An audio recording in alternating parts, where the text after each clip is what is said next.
तो बिहार के मुख्यमंत्री नीतीश कुमार ने रामनवमी के दिन हुई हिंसा को लेकर इशारों में बीजेपी को इसका जिम्मेवार ठहराया है। नीतीश कुमार ने कहा है ये हिंसा एक साजिश का परिणाम है। इसी के साथ नीतीश ने AIMIM प्रमुख असुद्दीन ओवैसी की ओर से बिहार शरीफ और सासाराम हिंसा को साजिश बताए जाने पर सीएम नीतीश ने कहा कि प्रशासनिक चूक कहीं से नहीं है, एक एक चीज पर नजर रखी जा रही है, कहीं यहाँ कुछ होता ही नहीं है, सब लोग अलर्ट पर रहते हैं। बता दें कि अमित शाह की ओर से सीएम नीतीश के लिए NDA में दरवाजा बंद होने के सवाल पर सीएम ने कहा कि अरे उनका कौन सा दरवाजा है, अरे उनका कोई दरवाजा है, जरा उनसे पूछिए कि वो लोग कितने लोग थे, जब हम लोग गए तो कितने आदमी थे, भूल गए, आप सब लोगों को मालूम है ना। इस तरह नीतीश कुमार ने बिहार में हुई हिंसा को साजिश बताकर बीजेपी पर हमला बोलते ही राजनीति गर्मा गई है। Bureau report GSTV। बिहार के सासाराम और बिहार शरीफ में हुई हिंसा की घटना पर मुख्यमंत्री नीतीश कुमार ने कहा है कि सब जानबूझकर किया गया है। उन्होंने दावा किया है कि सरकार पूरी मुस्तैदी से काम कर रही है। वहीं विपक्ष ने इस मुद्दे पर बिहार विधानसभा में जमकर हंगामा किया। देखते हैं रिपोर्ट में। बिहार में सासाराम और बिहार शरीफ में हुई हिंसा पर सियासत गर्म है। विपक्ष सरकार पर हमले बोल रहा है, सीएम नीतीश कुमार पर तुष्टीकरण के आरोप लगा रहा है। वहीं सीएम नीतीश कुमार ने भी इसे लेकर अब बड़ा बयान दिया है। बिहार में रामनवमी पर 2 जगह दंगे को लेकर मुख्यमंत्री नीतीश कुमार ने कहा कि दोनों जगह कुछ लोगों ने जानबूझकर गड़बड़ किया, इसलिए ऐसे हालात बने। उन्होंने कहा कि बिहार में पहले बहुत झंझट होता था, हमारे आने के बाद यहाँ सब खत्म हुआ। सीएम नीतीश ने कहा कि अमित शाह किस दरवाजे की बात कर रहे हैं, उनका कौन सा दरवाजा है। उन्होंने असुद्दीन ओवैसी पर भी हमला बोला और कहा कि उनका एजेंट है दिल्ली में जिनकी सरकार है। उन्होंने कहा कि ओवैसी ने 2017 में मुझसे मिलने का प्रयास किया था, मैंने मुलाकात नहीं की थी। सीएम नीतीश कुमार ने कहा कि हमने हालात को काबू करने के लिए मुस्तैदी से काम किया है। Bureau report GSTV। तो दिल्ली सरकार ने मंत्री सौरभ भारद्वाज और आतिशी ने प्रेस कॉन्फ्रेंस कर कहा कि हमने फ्री बिजली सब्सिडी रोकने वाले भाजपा के मंसूबों को फेल कर दिया है। दिल्ली में फिर बिजली के बिल में लोगों को मिली बड़ी राहत। किसानों और वकीलों और 1984 दंगों के पीड़ितों के लिए भी क्या हुई घोषणा। दिल्ली सरकार में मंत्री सौरभ भारद्वाज और आतिशी ने एक प्रेस कॉन्फ्रेंस कर दिल्ली में मुफ्त बिजली सब्सिडी का ऐलान किया है। उन्होंने कहा दिल्ली में पिछले कई दिनों से एक बड़ी साजिश चल रही है। वे बोले बीजेपी के नेता LG ऑफिस में बैठते हैं और वहां बिजली विभाग के अधिकारियों को बुलाया जाता है और उन पर दबाव बनाया जाता है कि बिजली सब्सिडी को खत्म किया जाए। आप नेता सौरभ भारद्वाज और आतिशी ने कहा कि 200 यूनिट तक मुफ्त बिजली रहेगी, 200-400 यूनिट तक बिजली का बिल आधा हो जाएगा। वहीं किसानों, वकीलों और 1984 दंगों के पीड़ितों के लिए मुफ्त बिजली जारी रहेगी। आप नेताओं ने आरोप लगाया कि हर साल बिजली सब्सिडी दी जाने वाली योजना का कैबिनेट नोट बनाया जाता है। तो बीजेपी द्वारा LG ऑफिस में बिजली अधिकारियों को, वकीलों और किसानों को फ्री सब्सिडी रोकने का दबाव बनाया जा रहा है। उन्होंने ऐलान किया कि दिल्ली में इस साल भी मुफ्त बिजली सब्सिडी जारी रहेगी। Bureau report GSTV। क्या पीएम मोदी और योगी आदित्यनाथ की जान को खतरा है? ये सवाल इसलिए खड़ा हो रहा है क्योंकि एक निजी न्यूज चैनल के उच्च अधिकारी को एक धमकी भरा मेल मिला है जिसमें पीएम मोदी और योगी आदित्यनाथ को जान से मार देने की धमकी दी गई है। आखिर क्या है पूरा मामला, आइए देखते हैं इस रिपोर्ट में। पीएम नरेंद्र मोदी और उत्तर प्रदेश के सीएम योगी आदित्यनाथ को जान से मारने की धमकी देने के बाद पुलिस कमिश्नरेट में हड़कंप मच गया है। एक निजी चैनल के CFO ने इस बारे में पुलिस को शिकायत दी है, जिसके बाद नोएडा पुलिस ने मुकदमा दर्ज कर आरोपी की गिरफ्तारी के प्रयास में जुट गई। इस पर नोएडा पुलिस ने तत्काल FIR दर्ज कर जांच शुरू की है। सीनियर ऑफिसर के नेतृत्व में एक टीम गठित की गई है जो मामले की जांच कर रही है। धमकी भरे ईमेल भेजने वाले युवक का नाम कार्तिक सिंह बताया जा रहा है। वहीं आरोपी की ID सिंह कार्तिक 78107@gmail.com है। इस मामले में थाना सेक्टर 20 में FIR दर्ज की गई है। इस मामले में थाना सेक्टर 20 में IPC की धारा के तहत FIR दर्ज की गई है। Bureau report GSTV। तो वारिस पंजाब डे का प्रमुख अमृतपाल सिंह अभी भी पंजाब पुलिस की गिरफ्त से दूर है। रोजाना उसकी नई लोकेशन से जुड़े खुलासे हो रहे हैं, लेकिन अभी तक पंजाब पुलिस उसे पकड़ नहीं पाई है।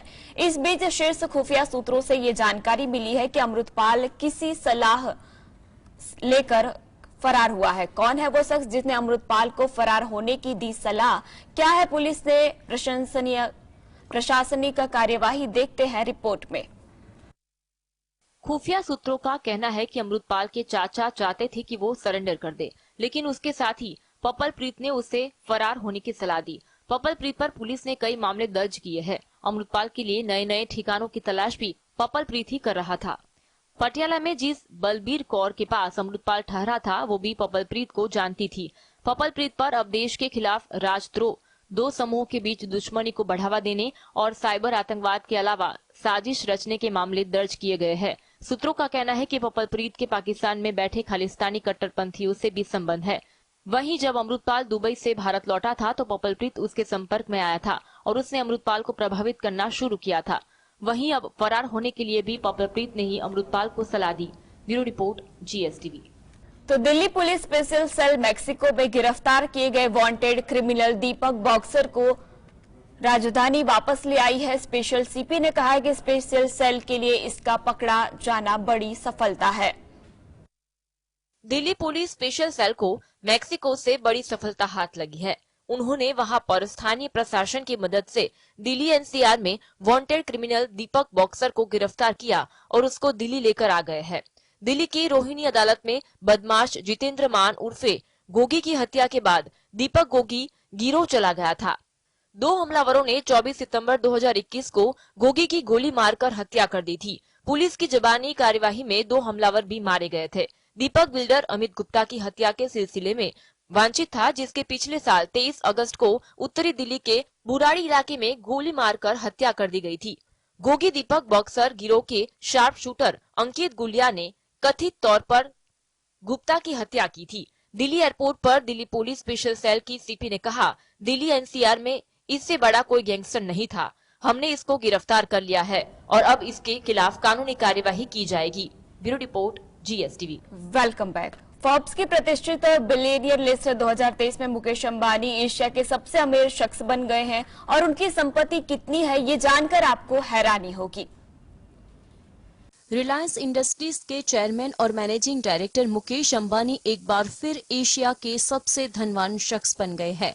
एशिया के सबसे अमीर शख्स के तौर पर गौतम अडानी ने मुकेश अंबानी को पीछे कर दिया था, पर एक बार फिर मुकेश अंबानी इस स्थान पर काबिज हो गए हैं। फोर्ब्स के बिलियनियर्स लिस्ट 2023 में भारत के मुकेश अंबानी को 9वां स्थान मिला है और वो एशिया के सबसे रईस शख्स के तौर पर सामने आए हैं। दुनिया के सबसे अमीर लोगों की फोर्ब्स बिलियनियर लिस्ट में 65 साल के मुकेश अंबानी 83.4 अरब डॉलर की संपत्ति के साथ 9वें स्थान पर आए हैं। इस तरह उन्होंने टॉप 10 में एक बार फिर अपनी जगह बनाई है। इस लिस्ट में LVMH के बनोट अर्नोट पहले स्थान पर आए हैं और उनकी कुल संपत्ति 211 अरब डॉलर की है। अडानी अमीरों की संपत्ति में भारी गिरावट आई है और फोर्ब्स बिलियनियर लिस्ट में ये 24वें स्थान पर आ गए हैं। Bureau report, GSTV। तो प्रियंका चोपड़ा और रिचर्ड मैडन की वेब सीरीज सिटाडेल जल्द ही रिलीज होने वाली है। हाल ही में मुंबई में इस सिटाडेल का प्रीमियर रखा गया, जहां रेखा, वरुण धवन, नोरा फतेही, अनुभव सिन्हा, नेहा धूपिया, अदिति राव हैदरी, अनुषा दांडेकर समेत कई फिल्मी सितारे शामिल हुए। कैसा हुआ माहौल? क्या PC मचाएंगी धमाल? देखते हैं रिपोर्ट में।